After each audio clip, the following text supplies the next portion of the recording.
Okay, so now that we've had a chance to hear some of the rationale behind Ryder Carroll's invention of the system and sort of get into some of the theory and philosophy behind it, I actually want to take a few minutes and have you actually do that decluttering the mind activity that Ryder Carroll talked about.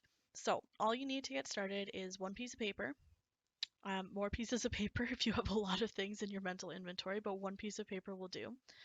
You want to orient it horizontally, so turn it so it's the long side um, is horizontal, and then you want to divide it into 3 columns. So just like the one on your screen and what Ryder Carroll talked about, you want a column for what are you working on, you want a column on what should you be working on, and then a column for what you want to be working on. And I want you, if you want to take a few minutes and do this for everything in your mental inventory, you can. If you want to keep this as a short sort of snapshot activity, you can actually just think about this month. So what are you working on this month? What should you be working on this month? And what do you want to be working on this month? So you can go ahead and pause the video and do this. And when you're ready to go and you've gotten all of your items written down, check back in and hit play. Some notes, you want to keep your entries short and in list form. If one task sparks a stream of others, go with it. Write them all down. Give yourself some time with this exercise and dig deep. Be honest. Get it out of your head and your heart and lay it on the page. Take a deep breath and begin.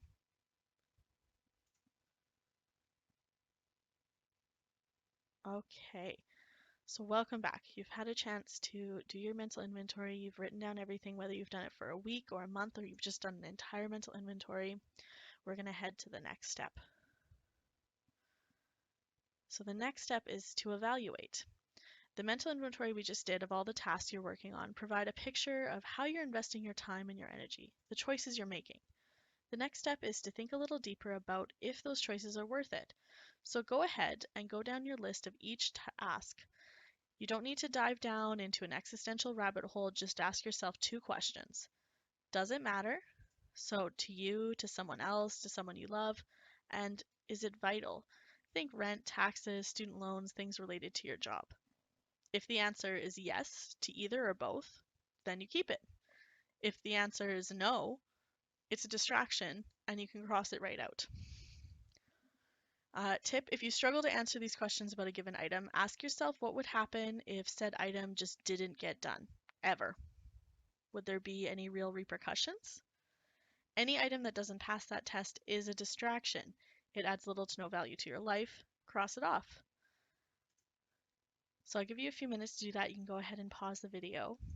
And when you're ready to go, hit play again.